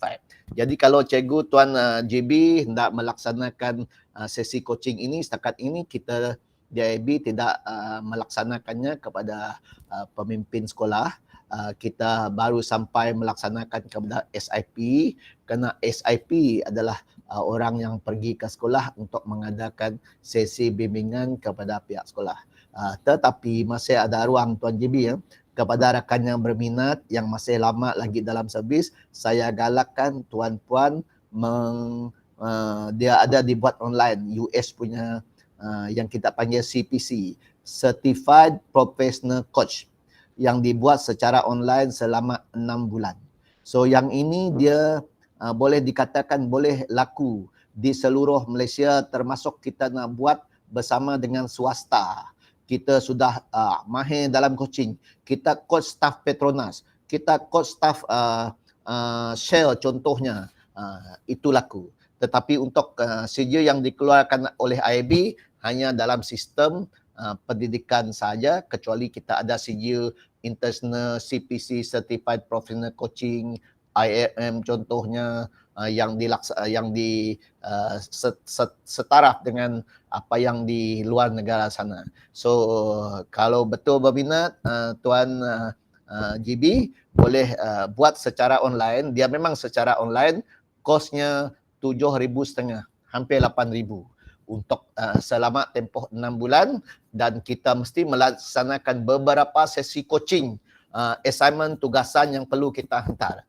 Macam saya punya baru kita kena menghantar minimum 50 laporan coaching, 50 sesi coaching bersama dengan coach kita sebagai syarat untuk kita diberi sijil Certified Coach IAB. So itu di antara beberapa perkara, dan setakat ini menjawab kepada soalan Tuan GB, kita belum lagi sampai melaksanakan kepada pengetua dan juga guru besar.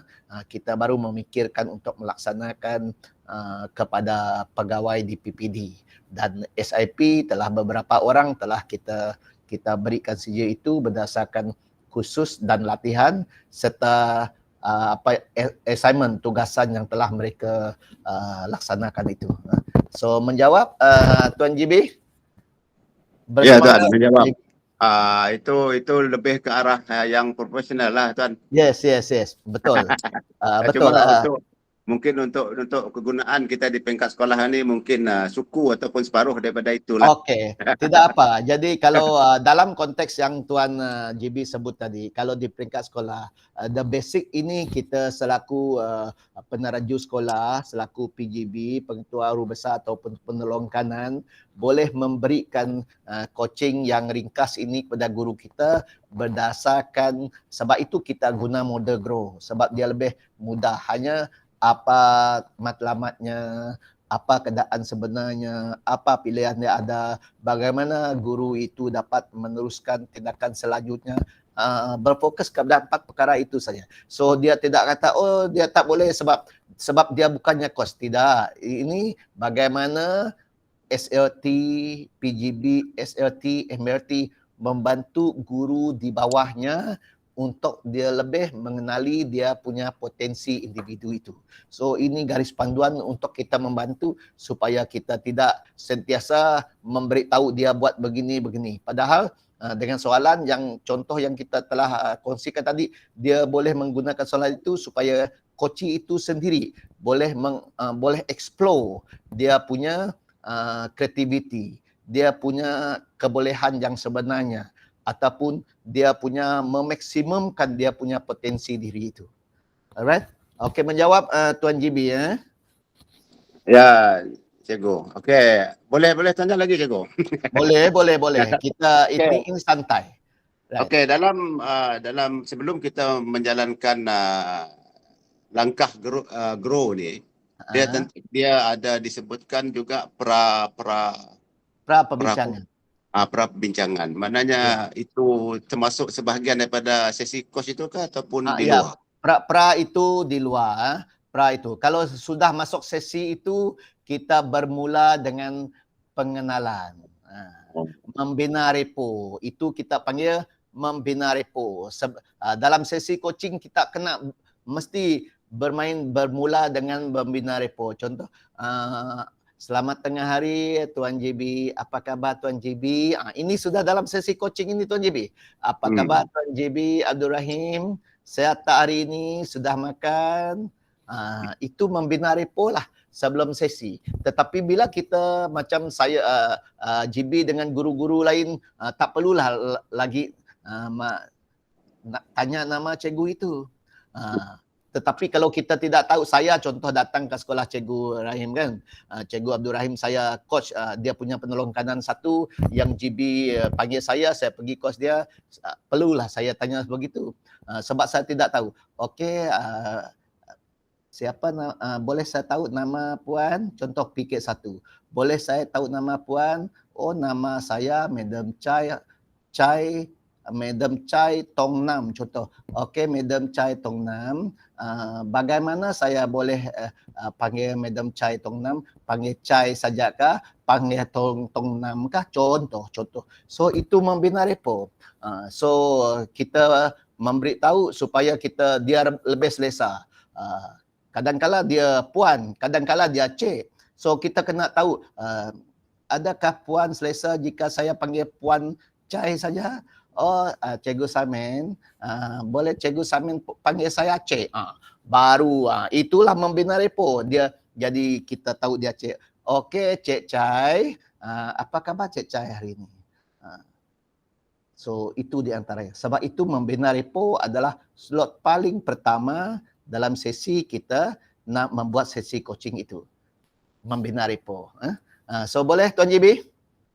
Boleh. Kemudian Bila kepercayaan dengan keyakinan coach itu bila kita nak bentuk tu Tuan. Okey, kepercayaan. Okey, Hmm. bermakna kepercayaan itu kita percayalah, kita yakin kepada coach kita bahawa dia akan memberitahu perkara-perkara yang betul, perkara-perkara yang sememangnya bersesuaian dengan masalah yang dia akan kongsi. Dan bila kita percaya, jangan kita memberitahu apa hasil sesi coaching itu dengan orang lain. Percaya, trust. Bila kita percaya, jangan ceritakan sudah baru tadi saya baru buat sesi coaching dengan Madam Chai. Madam Chai ini masalah dia. Banyak masalah-masalah dia yang dia sendiri dia tahu. Beritahu kepada orang lain. Orang lain pun memberitahu orang lain, Cikgu Chai sudah tahu. Dia pun sudah sangat malu. So kepercayaan itu, trust itu tidak ada. Jadi bila itu berlaku cikgu lain tidak mau lagi di-coach oleh Tuan GB. Sebab dia sudah tahu Tuan GB akan menceritakan halnya kepada orang-orang yang lain. So trust adalah kepercayaan yang mana antara coach dengan coachee saja tahu. Walaupun kita coach 10 orang, biarlah 10 orang itu tahu dia dengan kita tahu dia dengan dia. Tetapi jangan beritahu dia dengan A, dengan B, dengan C. Sebab ini akan memberi, kata orang, sangat malulah apabila orang lain tahu apa yang telah dia cerita dengan kita, padahal dia sangat sulit. Tetapi kita ceritakan kepada orang lain. So at the end of the day, tak ada guru lagi mau di-coach oleh kita lah. Sebab kita tidak pandai simpan rahsia itu. Alright? Boleh Tuan GB? Okey, boleh Tuan. Lagi Tuan. Okey. Okey, dari segi pendedahan, sebab semua bagi saya semua guru berpotensi untuk jadi coach. Betul, okey. Jadi maknanya benda ini kita kena dedahkan kepada semua staf kita lah. Ya, Supaya betul. setiap orang Betul. boleh jadi coach sebab kita tak tahu apa kelebihan dan kemahiran setiap Betul. individu itu. Malah Tuan GB sendiri, Tuan Abang Abdul Rahim boleh di-coach oleh penolong kanan. Boleh di-coach oleh ketua bidang.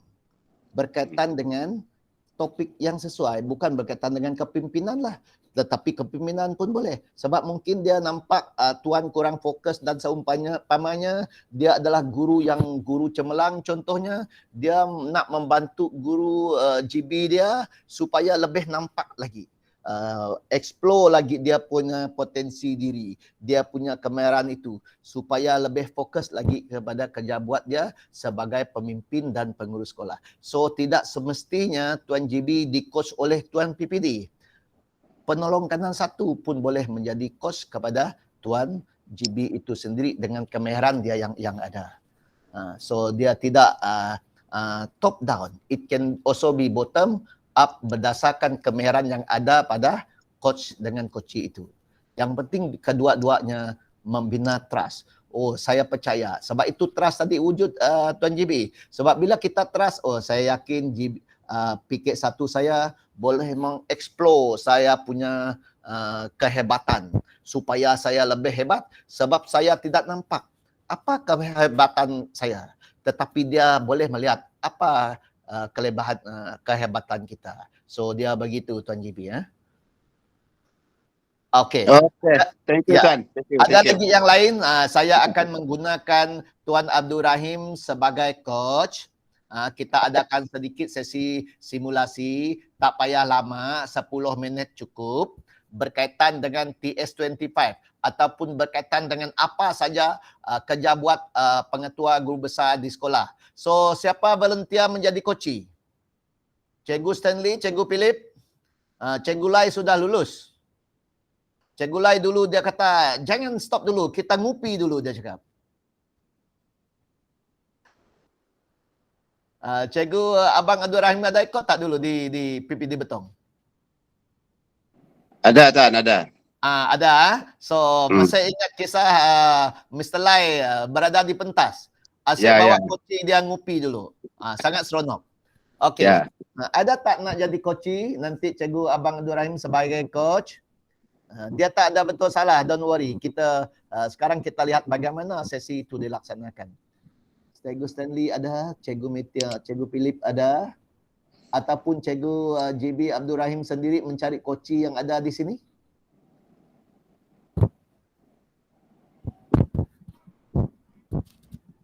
Boleh Tuan JB? Siapa nak menjadi koci? Coach sudah ada.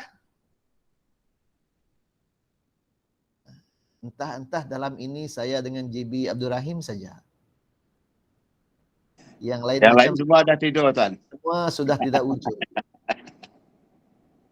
Oh, betul juga, semua sudah tidak wujud. Hello? Cikgu Stanley, boleh jadi koci Cikgu Stanley? Jawab saja apa yang Cikgu Abdul Rahim tanya. Bukan Cikgu Stanley fikirkan soalan. Boleh. Biar Cikgu Abdul Rahim tanya soalan apa nak tanya pada Cikgu Stanley. Boleh tak Cikgu Stanley? Boleh. Okey, silakan. Cari Okey, shortcut ambil fikir dulu. Okey, sekarang ini Tuan JB Abdul Rahim nanti bina repo dulu. Andaian Cikgu Abdul Rahim tidak mengenali Cikgu Stanley secara mendalam sebab bukan pada sekolah yang sama. Jadi masalah dia pun Cikgu Rahim tidak tahu. Jadi masalahnya ikut realiti, soalan realiti. Apa yang sebenarnya yang berlaku dan seumpamanya. Jadi merujuk balik kepada soalan-soalan dalam model grow nanti Tuan GB sebagai coach. So kita berikan 30 saat untuk menarik nafas, memikirkan dulu bagaimana nak mula dengan membina repo. Selepas itu barulah masuk kepada model grow itu. So soalan dia boleh di mana-mana berdasarkan kepada maklumat yang Cikgu Stanley berikan. Alright, tetapi akhirnya mesti tamat dengan way forward. Apa tindakan selanjutnya, bila dia akan ambil tindakan itu dan seumpamanya. Alright. Okey, saya memberi masa kepada Tuan untuk tarik nafas dan seumpamanya. Bila sudah ready, sound saja panggil nama Cikgu Stanley, adakah beliau sudah bersedia? Dan dua-duanya kena buka dia punya GM lah. Sebab saya pun nak tengok, nak membaca raut muka dua-dua rakan kita yang handsome ini lagi muda ini.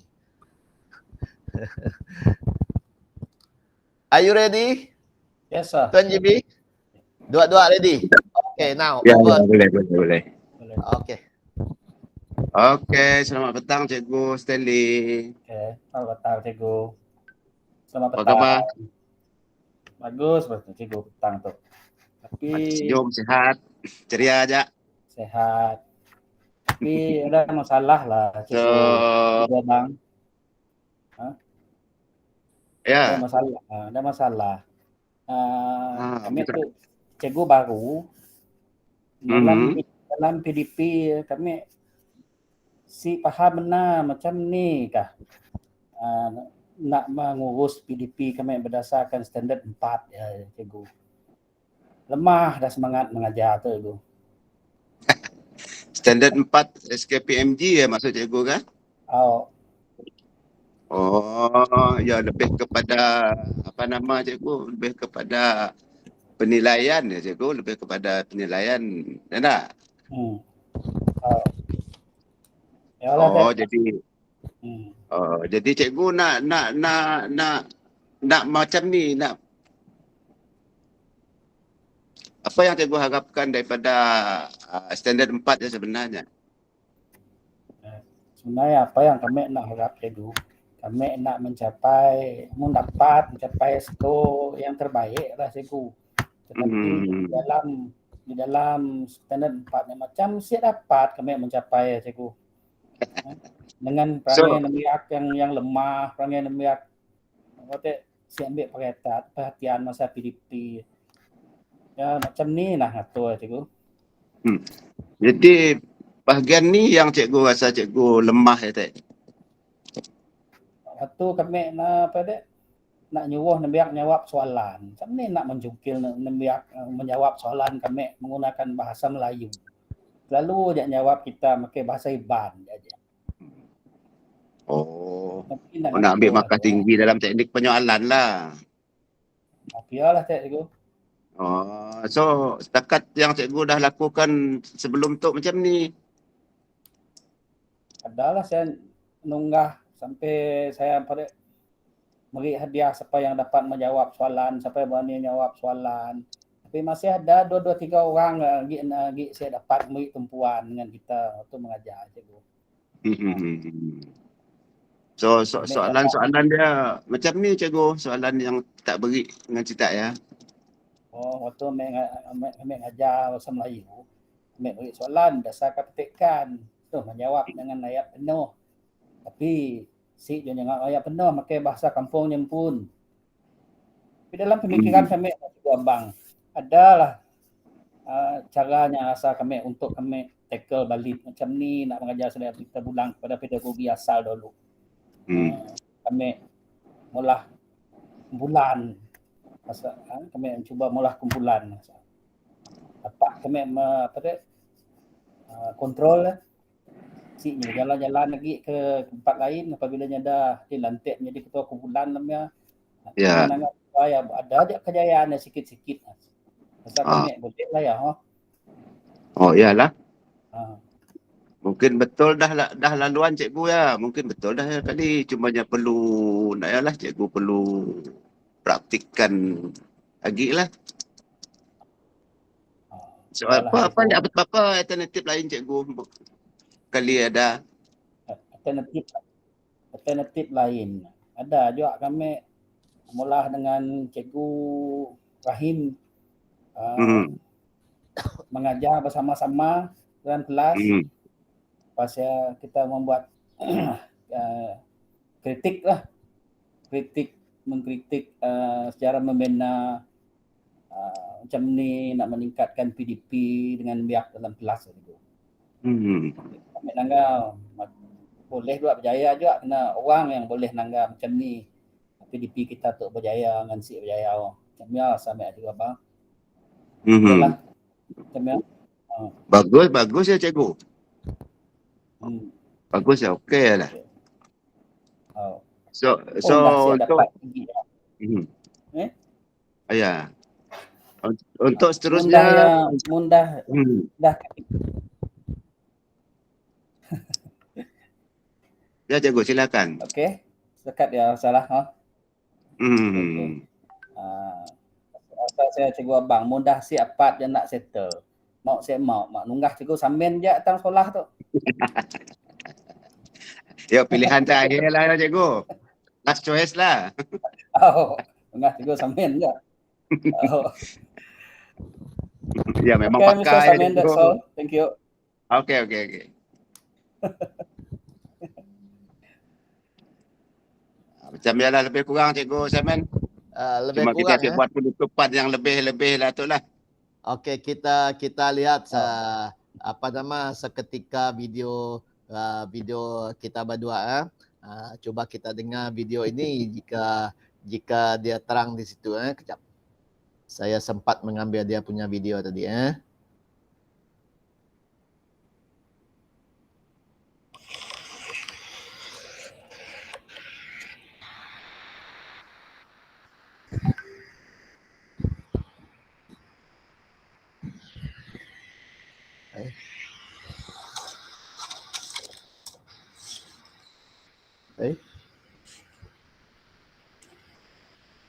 Tak ada bunyi. Dia tak boleh tangkap suara. Tak ada bunyi lah Tuan. Dalam handphone saya pun tak keluar. Mungkin dia tak boleh tangkap.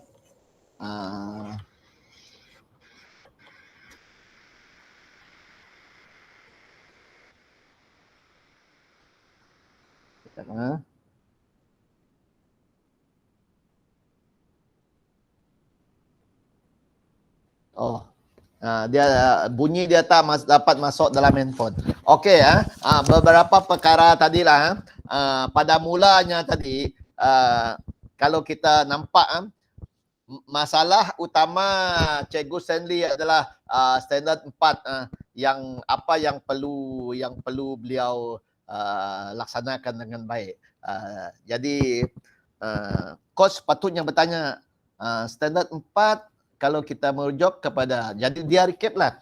Tadi Cikgu Stanley sebut kalau dalam standard 4 SKPMG kita ada 6 perkara, 4.1 hingga 4.6. So boleh tak Cikgu Stanley menerangkan 4 poin berapa yang Cikgu Stanley ada masalah? Dia boleh tanya begitu. Tapi di akhirnya Tuan GB Abdul Rahim ada bertanya. Pada mulanya dia tidak tanya sebegitu, tetapi soalan yang keempatnya dia bertanya. Dan yang hebatnya Cikgu Stanley macam ni nak kita nak bantu pelajarnya. Coach pula tanya dengan coach. Jadi coach tak boleh beritahu. Sepatutnya coach bertanya kepada coach untuk explore pemikiran coach.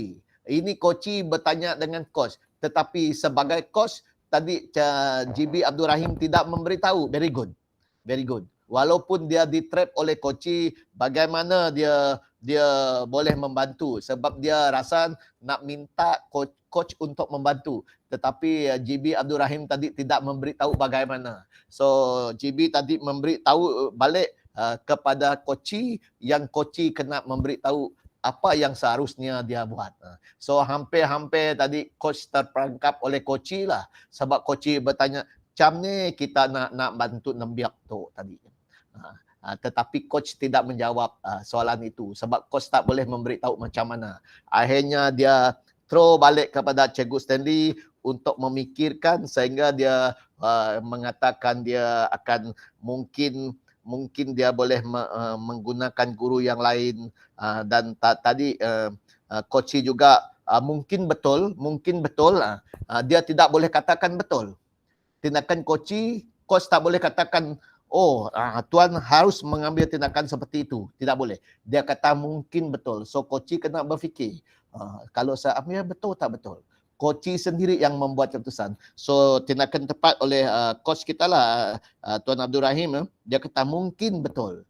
Supaya coach tidak boleh terus guna tindakan yang dia sebutkan itu. Cuma perlu apa yang dia sebutkan tadi yang Cikgu Stanley, tulisan saya ni agak kurang baiklah. Okey, kemudian di akhirnya coach juga bertanya ada tak alternatif lain, pilihan lain. Jadi Cikgu Stanley pun sebutlah dia menggunakan video kritik dan sebagainya. Ada kan video kritik kan, tapi dia tidak sebut video, dia sebut kritik saja. Saya tunggu-tunggu dia sebut video kritik, tetapi kritikan daripada kawan-kawan itu juga boleh melihatkan dia mengadakan sesi pengajaran itu, mungkin rakan dia melihat secara hands on, jadi dia boleh memberi kritikan yang membina, bukan kita kritikan menghantam guru itulah. Kemudian Cikgu GB tadi coach juga mengesahkan okey, bagus, tetap sebab dia merasakan tindakan coach itu sendiri.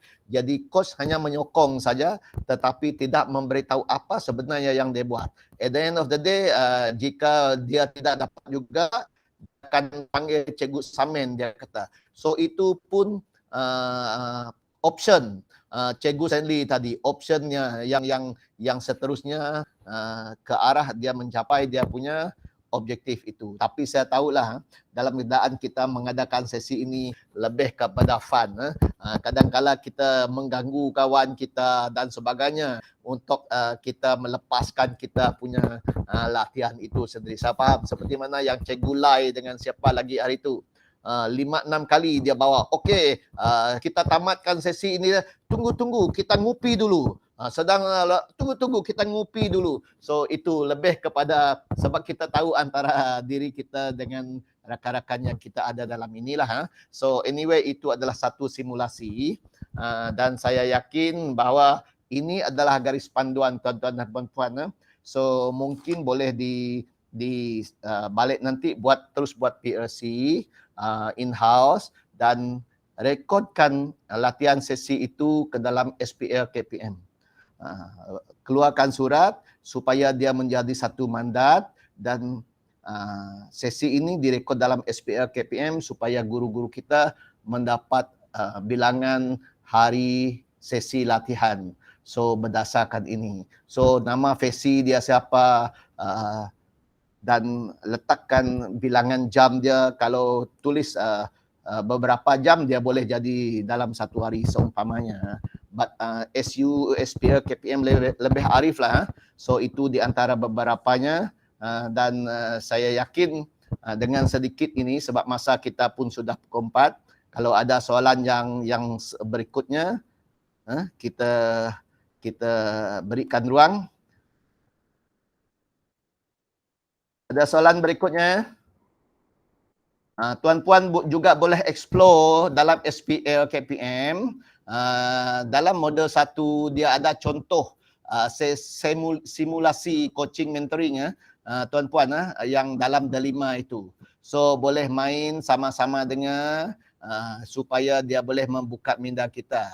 Always remember that soalan yang kita letak dalam ini contoh soalan. So jangan guna flow soalan ini sebab respon coaching kita akan berbeza.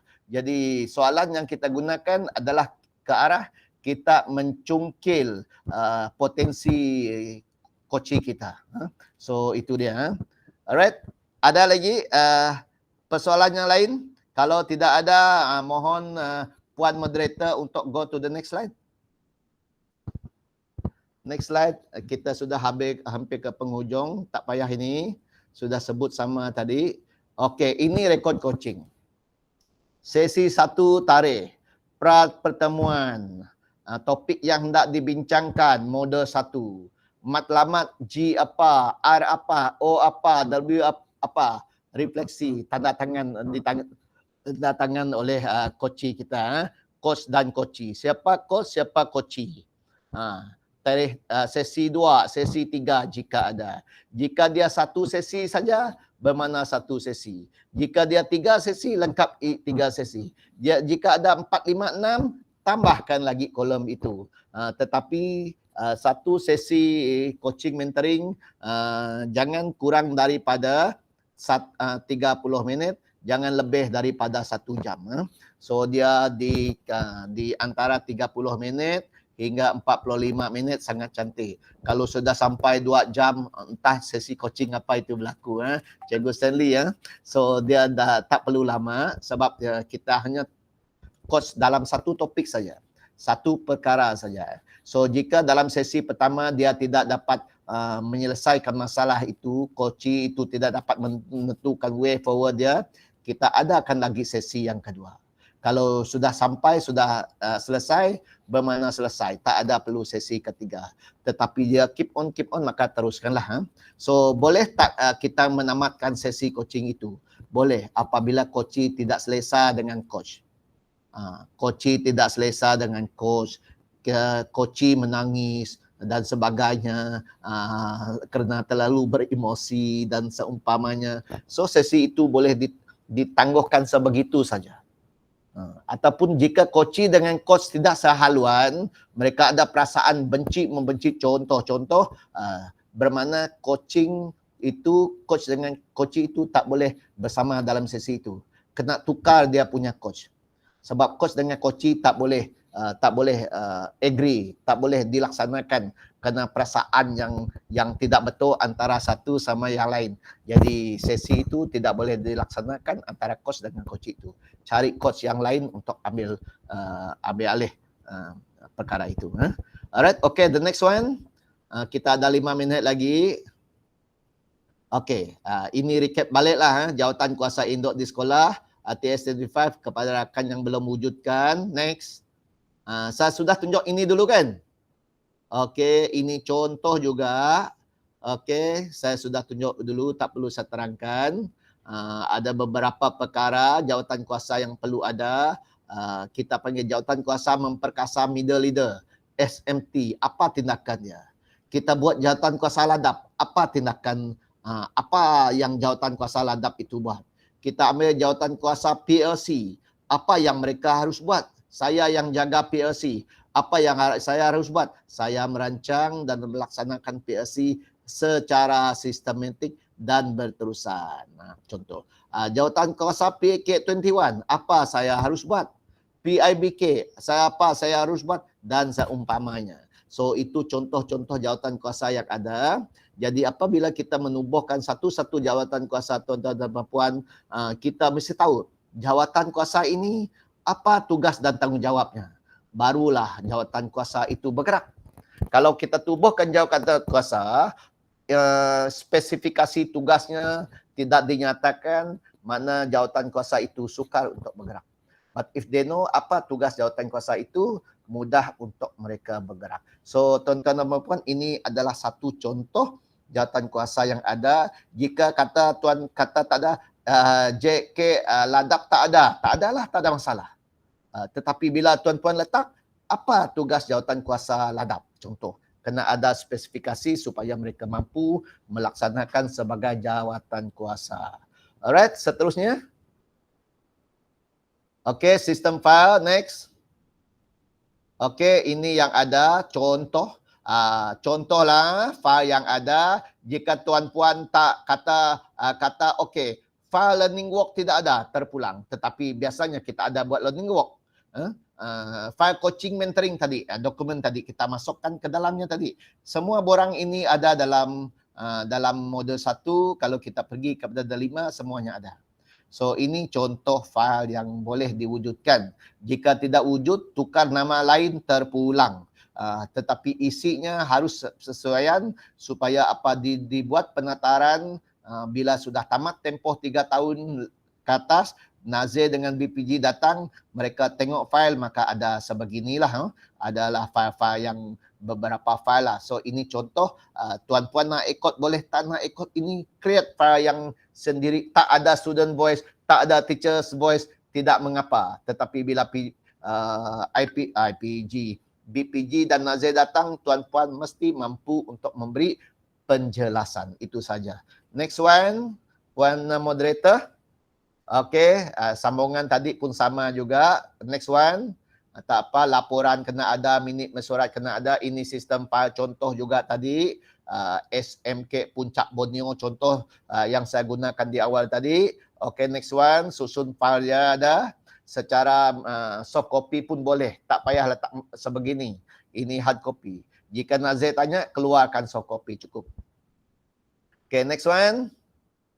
Tidak ada. Okey, pemimpin yang berjaya ialah orang yang boleh mengawal komunikasi. Effective communication. Kita tak perlu jerit, kita tak perlu tengking kepada guru-guru kita. Sebab itu akan memberi kepada mereka apa yang mereka lihat kita sebagai orang yang mentengking, contoh. Dengan orang yang lebih atas daripadanya dan boleh mengawal komunikasi. Dan orang yang lebih bawah daripadanya.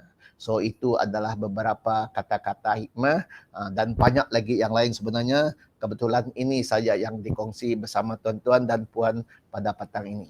So daripada saya, kalau tiada apa-apa persoalan, saya dengan secara peribadinya memohon banyak-banyak kemaafan.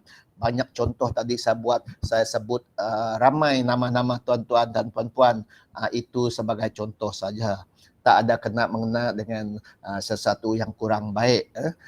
Niatnya baik, tetapi mungkin saya tersalah katakah, tersalah bahasakah, saya mohon maaf di atas segala kekurangan saya. Yang muka nampak kurang senyum sejak petang ini mungkin, saya mohon maaf juga. Dan apapun saya terima kasih banyak-banyak kepada pihak PPD, Puan Nana, Puan Khadijah dan semua rakan guru besar penolong kanan, ketua bidang yang ada pada petang ini. Saya ucapkan terima kasih kerana sudi bersama dengan saya pada petang ini, dan saya harapkan, doakan semua kita, semoga kita sentiasa diberi kesihatan yang baik, diberi pemikiran yang positif ke arah kita meneruskan usaha kita dalam mentransformasikan sekolah seperti mana yang telah dihasratkan oleh kementerian kita. So berbaktilah dengan sebaik-baik selagi kita masih dalam perkhidmatan, supaya apa yang kita laksana itu akan dibalas dengan baik suatu hari nanti bila sampai masanya. So saya doakan semua semoga sentiasa sehat sejahtera. So terima kasih banyak-banyak daripada saya. Okey, terima kasih Encik Samin. Sebelum tu saya nak bagi serangkap pantun lah. Buah pedada dalam baldi, masak nasi hari petang. Hidup kita biar berbudi hingga mati dikenang orang. Jadi terima kasih kepada Encik Samin di atas perkongsian ilmu pada hari ini, bermula dari kerangka program TS25, hala 7 TS25, pengurusan perubahan, pemegang taruh serta coaching dan mentoring sebagai penambah baik dan juga pengukuhan pada sesi bersemuka yang lepas. Terima kasih juga kepada Timbalan PPD SPS Cikgu Nana dan juga Timbalan PPD SPB Cikgu Nurliana kerana masih setia berada dalam talian. Kepada guru besar dan juga penolong kanan dan juga penyaras juga, terima kasih kerana masih lagi bersemangat pada petang ini. Diharap juga semua peserta dapat memanfaatkan ilmu yang telah dikongsi dan dipelajari untuk dipraktikkan di sekolah masing-masing. Diharap juga segala perkara yang tidak difahami selama ini telah pun terungkai mahupun menambah kefahaman tentang kerja buat tuan-puan di sekolah berkenaan program TS25 ini.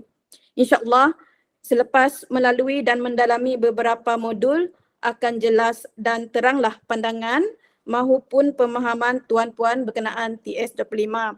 Jadi di kesempatan ini saya juga memohon maaf sekiranya ada perkara ataupun percakapan yang mengguris perasaan semua peserta pada hari ini. Sesungguhnya yang baik itu datang daripada Tuhan, yang buruk itu daripada kita sendiri ataupun kesilapan kita sendiri. Okay, seperti biasa, mohon semua untuk buka kamera handphone, laptop ataupun komputer untuk sesi bergambar.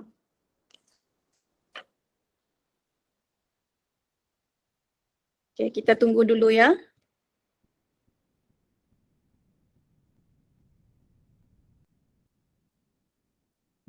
Okay. 1, 2, 3. Okay, sekali lagi.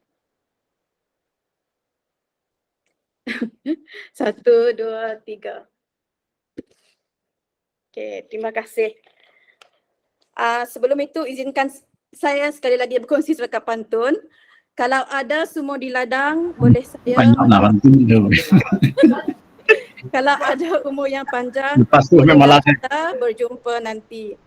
InsyaAllah di lain masa dan juga di lain ketika. Terima kasih semua.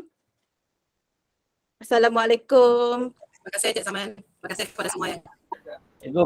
Cikgu Puan jawablah pantun. Nanti jawab secara Saya pribadi. tunggu untuk modul 2 Puan Nana. Saya tunggu nanti untuk modul 2 sebab tu pintas OPPM adalah tunjang kepada transformasi. So I'm waiting for that. Kalau tak bulan 12, bulan Januari nantilah sebelum mereka bergerak lebih jauh lagi. So I'm willing to be with you supaya kita sama-sama bekerjasama, kolaborasi ke arah kita memperkasakan TS25 ini. So itu saja daripada saya. Terima kasih. Kami tunggu Cikgu Samin. Yes. Terima kasih. Alright. Ya. Terima kasih.